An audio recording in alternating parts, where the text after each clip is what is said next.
Bismillah ar-Rahman ar-Rahim. Wassalamu alaikum wa rahmatullahi wa barakatuh. Friends of the Dar, distinguished guests, ladies and gentlemen, good evening. First of all, let me welcome you all to tonight's lecture of the Dar al-Athar al-Islamiyyah's 22nd Diverse Cultural Program. Our lecture tonight, presented to us by Dr. Fabio Betti, is titled "The Jewellery Worn by South Arabian People." This is Dr. Fabio's first visit to Kuwait, and we are very honored to have him here with us tonight.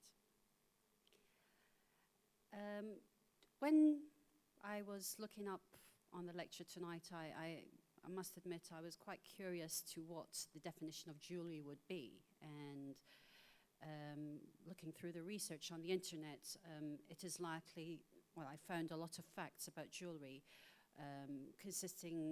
jewelry generally is consisting of small decorative items worn as personal adornment, such as brooches, rings, necklaces, earrings, and bracelets. Jewelry is a universal form of ornaments, so we can find it across all kinds of cultures, from almost prehistoric times. And it is also one of the oldest type of archaeological artifacts, dating up to 100,000 years ago, apparently, where they found evidence of shells as jewelry. Tonight, our focus is on jewelry worn by people from South Arabia, revealing a rich variety of materials, shapes, and techniques used in necklaces, bracelets, rings, and amendments. Dr. Betti will enlighten us with his research on the influence of the different cultures on the jewelry worn by South Arabian people and the traditions in which they were used. Dr. Betti comes to us from the University of Milan, where since 2008 he has been teaching history of classical tradition in Byzantine and Sasanian areas at the School of Archaeology there. He has been a researcher fellow both for the Ministry of Education and the Institute of Philosophical Studies in Naples. His main research area concerns techniques, iconography, ideology, and the ancient sumptuary arts. His current research focuses on the relationship between East and West of the Arabian Plains and influence of the Hellenistic Roman tradition, South Arabian Gallic art, and the rediscovery of the Oriental antiquity by European travelers. The jewelry worn by South Arabian women were mainly found by Dr. Betti as funeral goods. This reminds me of one of the trips we had as friend of the Dar to Greece, where at the royal tomb of Agaia in Macedonia, we visited tombs that were dedicated basically to the jewels and ornaments, crowns, necklaces, beautifully put together at the museum, found in tombs. So I think this is a tradition that's carried on for centuries over lots of different cultures. Besides the ornaments found in funerary context, a rich and an accurate typology of South Arabian jewelry is found provided by figurative sculpture, where both female and male figures displayed the wealth and the jewelry, but none of which were found by Dr. Betti to be displaying their ring and mobile phones, which seems to be more a modern-day display of status than anything else. So that's a gentle reminder for us to all silence our mobile phones for tonight. One last note before we start. After Mr. Bertoli's lovely lecture for tonight, we will have a Q&A session, so please note down any questions you may have. Yeah. Thank you. Without further ado, I present to you Dr. Fabio Betti. Thank you. Thank you very much.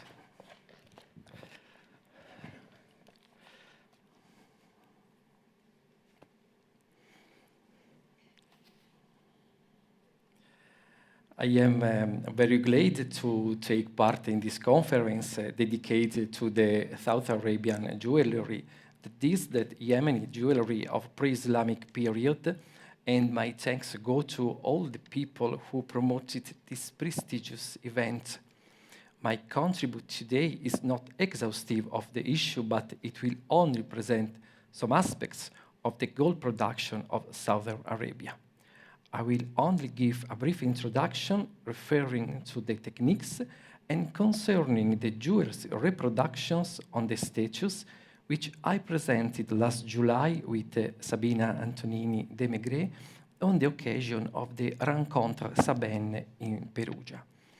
The study of this group of objects belongs to a wider project about the gold jewelry production of Arabia Felix, which I am carrying on together with Sabina Antonini.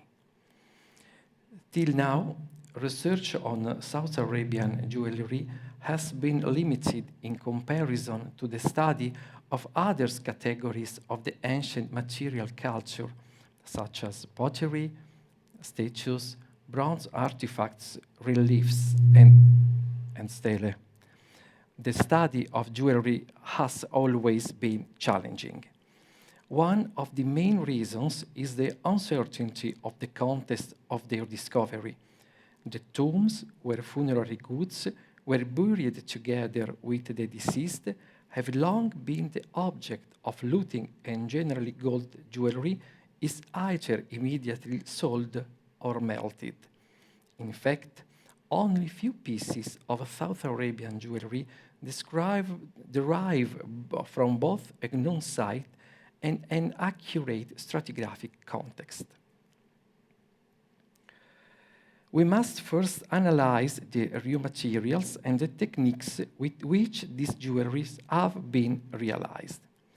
In general, we must note that the gold jewelry or gold and gems are prevalent. Few pieces are in bronze and even fewer in silver. Because of their uniqueness, we are going to consider only the samples in noble metals. The main elements used in ancient jewelry, and particularly those made in ancient South Arabian, even if inherited from the Hellenistic Roman world, were gold leaf and wire. A wide range of jewels, such as earrings, rings, and bracelets, were manufactured with gold leaves obtained through a slow process which involved hammering on an anvil. In addition to simple plain leaf objects, there were richly decorated or embossed or molded jewels.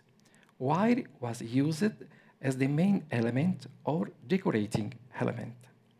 The use of gold leaf in creating jewels saved a lot of gold, but many ornamental pieces were manufactured also by fusion or using stone cores with a technique similar to the one used for bronze. These elements constitute the various parts of a jewel, which were then assembled throughout welding or mechanical joint, for example, bound with wire, and in some cases decorated in gold, silver, and gems. Semi-precious stones like chalcedony, agate, carnelian, amethyst, and onyx were more often engraved with subjects derived from the local figurative repertoire and inserted into the rings as seals. Other gems were instead just ornaments like parts of pendants or necklaces. Finally, scholars have hypothesized that some engraved gems could be amulets. The wires were also used to join the various parts of a jewel in order to realize elements or filigree or to form the chain meshes.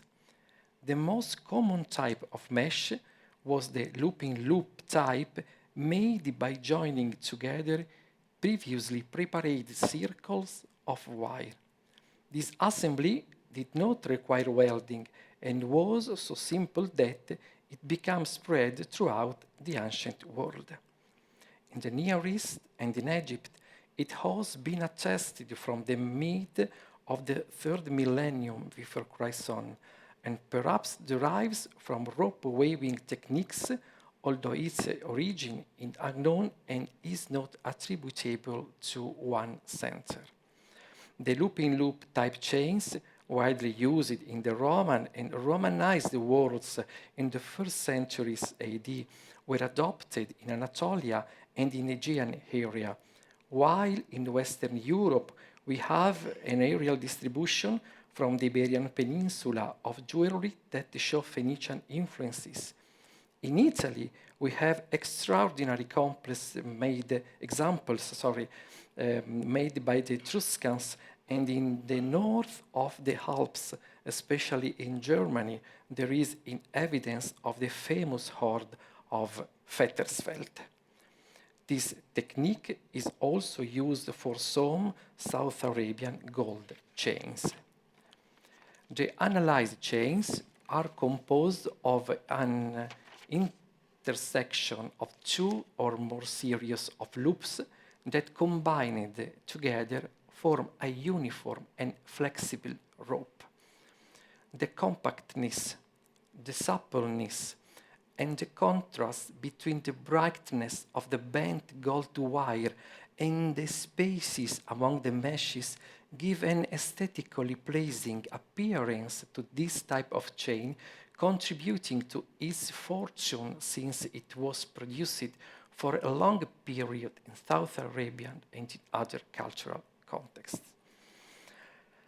Among the techniques used to decorate the jewelry, the South Arabian preferred granulation to filigree.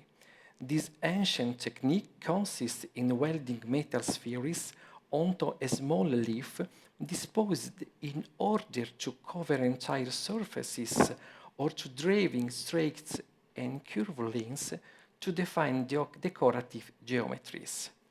Little spheres welded together at each end of a gold cylinder are purely decorative, and this element probably belonged to a remarkable jewel belonging to a woman's complete jewelry assembly, perhaps a necklace.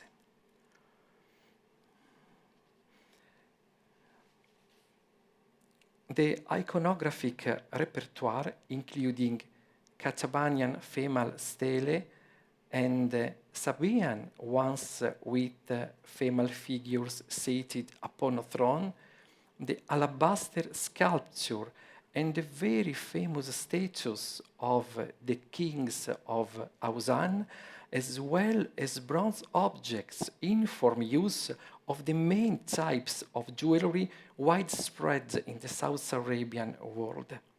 According to this evidence, both women and men wore jewelry assemblies mainly composed of necklaces, rings, and bracelets, sometimes decorated with precious stones. Anklets, however, were mainly reserved for the women. Precious bracelets, like other ornaments of the male and female parure, can be attributed to upper-class customers. The lower classes use much simple jewelry, less expensive objects, and made of semi-precious stones and glass beads. Bronze and iron bracelets were also very common.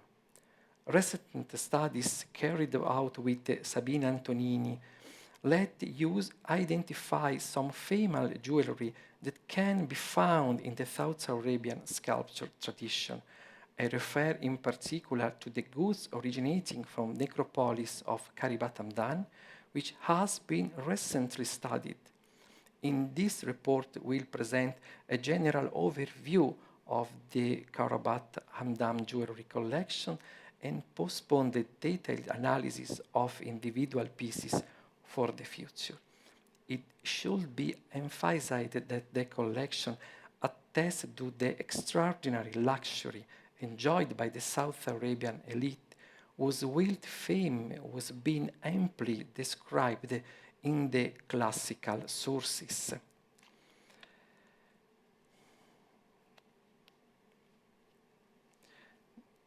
The Karibat Hamdan jewelry collection includes one necklace with oryx heads, loop-in-loop chains with oryx heads, tubular bracelets, finger rings, and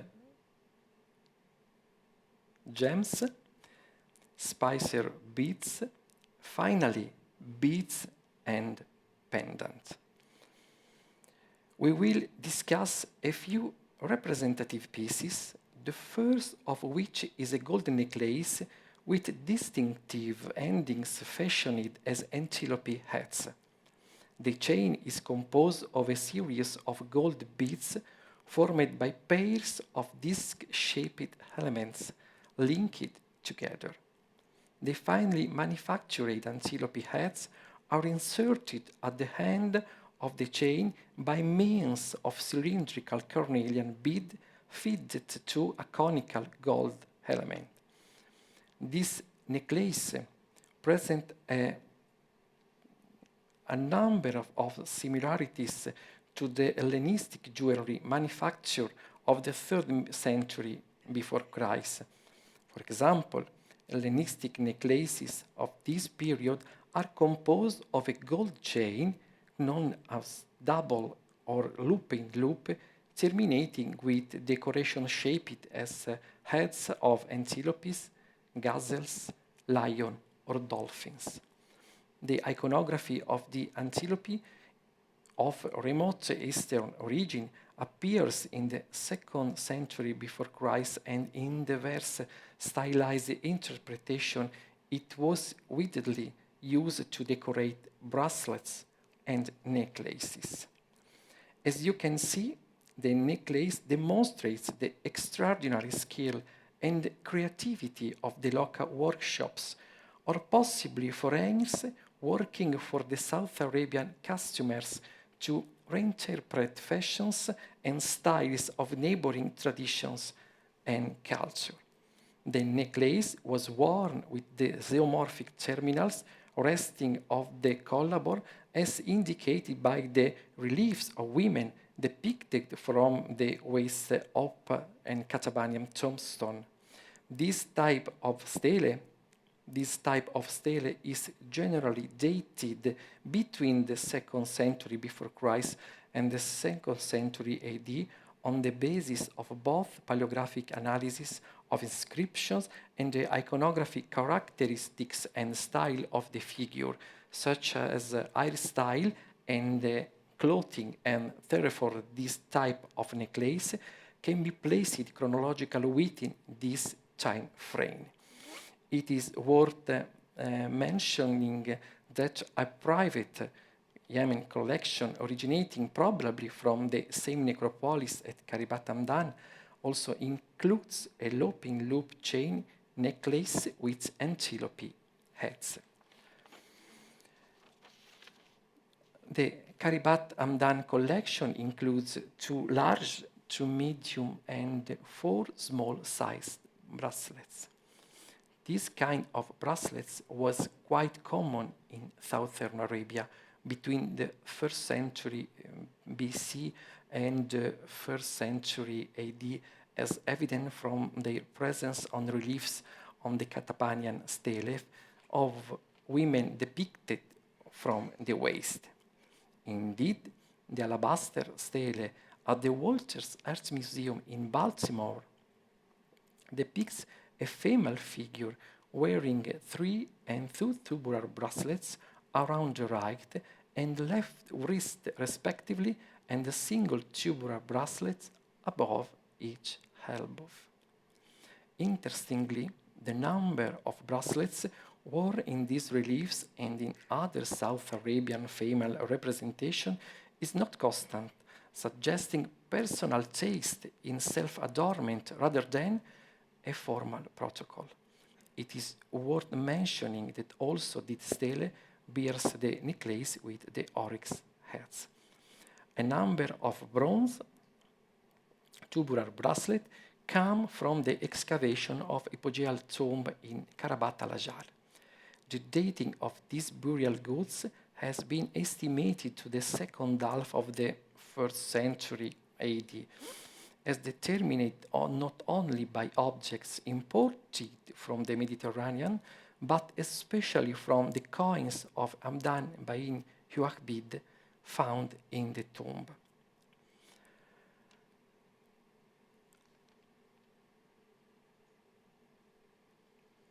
One of the pendants with engraved gemstones from the Karibat Hamdan collection deserves to be mentioned for its distinctive characteristics. The oval red garnet, suspended from a flat hook, is framed by small triangular elements, and an eagle is depicted in relief on the back. The garnet is superbly carved and depicts a woman in left profile. The woman can be identified as the goddess Isis from the tiara surmounted by a solar disk visible between the corners of the golden frame. The hair is pulled back on the forehead and forms two twisted curves that frame the face, and the other curves fall on the shoulders. The head of Isis, adorned with a garland with the distinctive solar disk and long curves, appears in numerous Hellenistic rings, exhaustively catalogued by the Dimitris Blansos, and on many coins of Cleopatra I, wife of Ptolemy I, Queen of Egypt from 194 to 166 before Christ. The analysis of Cypriot and Alexandrian coinage, and most importantly of late Ptolemaic seals, strongly suggests that the diffusion and assimilation of Isis iconography outside Egypt occurred around the time of Cleopatra I. A striking comparison to the Karibat Hamdan red garnet pendant is provided by a garnet mounted on a gold support dating from the 2nd century before Christ and depicting the features of Cleopatra I as Isis. The seal kept at the Bibliothèque Nationale de France in Paris is dated to 118 before Christ, when Queen Cleopatra I took on the responsibility of the government of Egypt until 166 before Christ. The curious hairstyle flourished in the Hellenistic Egypt since the end of the 3rd century before Christ, as it is demonstrated, for example, by some Berenice II portrait. The representation of Isis in southern Arabia is known through a number of bronzes, such as the Isis Tuque from Jabal Od, dating from the 1st century AD, and the bronze statuette, as well as from a fragmented statue from Timna, 2nd century before Christ, found by the American Foundation for the Study of Men. From this preliminary study, it appears that even in southern Arabia, as in general all over the ancient world, the oldest gemstones were used in later centuries, as the Cleopatra Isis portrait seems to prove. Indeed, if the Karibat Hamdan garnet could be dated back to the 2nd century before Christ, the pendant does not belong to the period, but later, as it is possibly suggested by the triangles of the setting that was fashionable in the Roman world in the 2nd or 3rd century AD. The eagle of the back of the gold pendant, simplified and stylized, is also inspired by Hellenistic models, as it is evident from the Ptolemaic coinage since the beginning of the dynasty.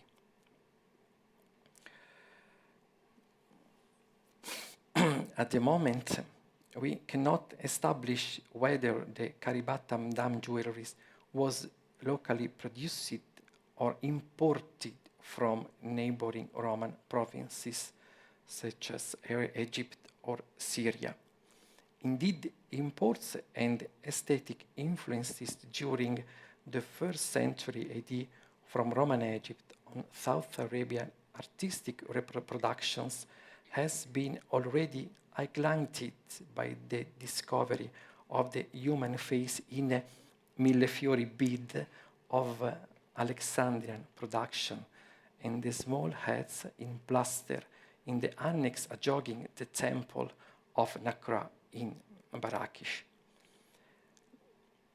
The Karibat Hamdan collection of jewelry is remarkable both for the quality of the manufacture, the assortment of pieces, and the great state of conservation.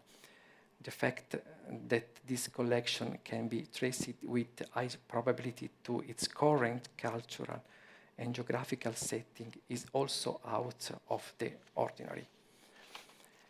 Indeed, we must always recognize the difficulty of dating ancient jewelry, primarily because the majority of pieces have not been collected from systematically performed excavations, and therefore we have no knowledge of their stratigraphic context that would facilitate dating. As such, criteria for chronological attribution must depend on the evaluation of the object's style and known variants, manufacturing techniques, material analysis to indicate the geographical sources of metals, and above all, comparisons with objects retrieved from formal excavation, extensively studied and preserved in museums around the world. Jewelry dating from late Hellenistic and Roman periods can also be compared with sculpted ornaments seen on coeval South Arabian statuary. A number of reliefs and statues in the round in stone and bronze representing both male and female figures show jewelry in reliefs and as the necklace and bracelet. The paleographic analysis of these statues and reliefs allows for a complementary dating determination as the case of the Catabanian stele with a female bust in relief. In conclusion, despite the peripheral allocation of southern Arabia relative to the ancient Near Eastern and Mediterranean civilization, waves of influences from those regions were continuous and significantly impacted the social, commercial, and artistic domains. Desert and then maritime trade routes for the extensive and valuable incense, spices, precious stone, and ivory markets were certainly the main avenues for cultural exchange. By comparing South Arabian jewelry in the collection with similar objects originating from neighboring cultures, we can appreciate how South Arabian civilization in general and its material culture in particular belongs to the sphere of influence of entire ancient world. Thank you.